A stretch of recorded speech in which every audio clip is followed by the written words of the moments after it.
Hello दोस्तों, जैसा कि आपने देखा कि हमारे थंबनेल पर कि आप कम पढ़ें तो भी आप सेमेस्टर एग्ज़ाम पास कर जाएंगे। देखिए, सेमेस्टर एग्ज़ाम पास करने के लिए कुछ क्राइटेरिया होती है, कुछ रूल होते हैं और सबसे बड़ी बात होगी कि आपको कॉपी लिखने आना चाहिए।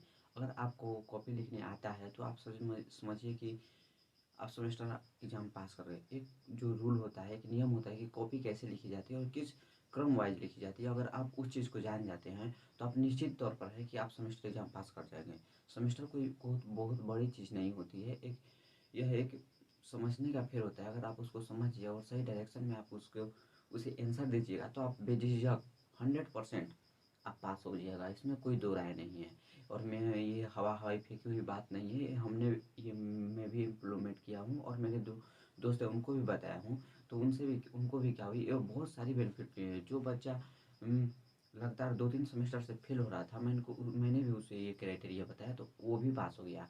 अब आप पूछिएगा क्या है। देखिए, अगर पहले तो आप पढ़े नहीं हैं और ये अक्सर के ऐसे होता है कि मान लीजिए आप जब नया एडमिशन लेते हैं और आपके पास 2 महीने का टाइम है, 1 महीने का टाइम है और सोचते हैं कि हम 1 महीने में सारे टॉपिक को रिकवर कर और सेमेस्टर एग्ज़ाम कैसे भी पास कर जाए और हम मेरी बैक ना लगे। ये उन बच्चों के लिए बहुत ज़्यादा कारगर होती है कि वो लोग सोचते हैं कि नहीं, हम कोई जितना भी है उतना पढ़कर और पास हो जाए। देखिए, सेमेस्टर एग्ज़ाम पास होने के लिए पहले नंबर आपको क्वेश्चन जो होता है उसको शेड्यूल को समझना पड़ेगा।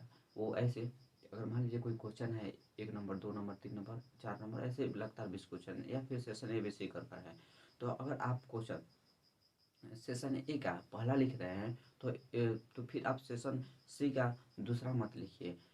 ऐसे उथल पुथल कर आप क्वेश्चन का आंसर ना दीजिए। ऐसे में क्या होता है, अगर जब आप ऐसे आंसर देते हैं तो जो को एग्जामिनर होता है, जो कॉपी चेक कर रहा होता है, जब वो देखता है कि उथल पुथल क्वेश्चन है तो उसको चेक करने में थोड़ा इरिटेशन महसूस होता है।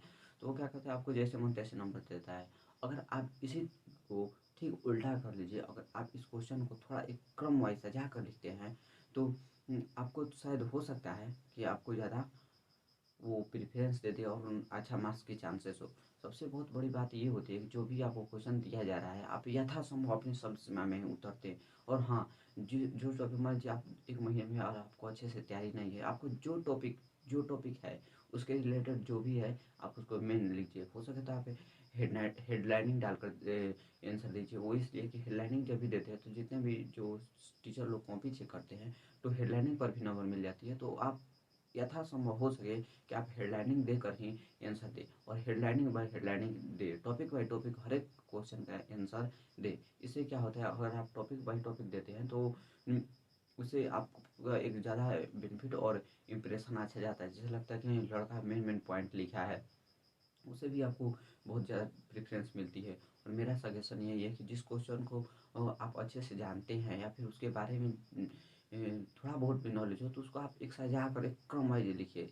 अगर आप सजा कर लिखते हैं तो आपको ज़्यादा लिखने में भी आसानी रहती है और जो एग्जामिनर जो चेक रहता है टीचर, उनको भी बताने में आसानी रहती है। और आप तो ये जानते ही हैं कि किसी भी चीज़ को सिस्टमेटिक तरीक़े से लिखने जाने पर क्या-क्या फ़ायदा होती है। अगर आप क्वेश्चन का आंसर 1-2 या फिर सेशन पहले आप सेशन ए का आंसर दे लीजिए, सेशन बी का दे लीजिए और फिर सेशन सी का दीजिए, या फिर 1-2-3 करके क्वेश्चन आया है तो वही आप लगता है आंसर दीजिए। मैं ये नहीं कह रहा हूँ कि आप पूरा का पूरा मतलब कि वो दीजिए। अगर आपको पहला अगर ए आ रहा है तो आप ए दे दीजिए, अगर बी नहीं आ रहा है तो उसको छोड़कर आप सी दे दीजिए। लेकिन हाँ, आप एकदम लाइनिंग से दीजिए आंसर। ऐसे में अगर आप लाइनिंग से जब आंसर देते हैं तो आपका कॉपी जो है लुकेबल लगता है। और जब आपका कॉपी लुकेबल लगेगा तो आपको भैया मार्क्स भी मिलेगा। और हो सके तो कॉपी आप भरने पर ध्यान दीजिए कि सेमेस्टर एग्ज़ाम में पास करने के लिए एक मोस्ट भूमिका निभाती है कॉपी को भरना और जितना लिमिटेशन में आंसर देना। अगर आपका 5 नंबर है तो आप तो 2 पेज या 2.5 पेज में उसका आंसर दे सकते हैं। अगर 10 नंबर का क्वेश्चन है तो 3-4-5 पेज तो आप इसको ले ही जाइए 10 नंबर, क्योंकि 10 नंबर में उसका जो होता है उसका डेफिनेशन दीजिएगा, उसके बारे में जितना भी चीज़ रहता है वो सारी चीज़ों का आप वर्णन कर दीजिए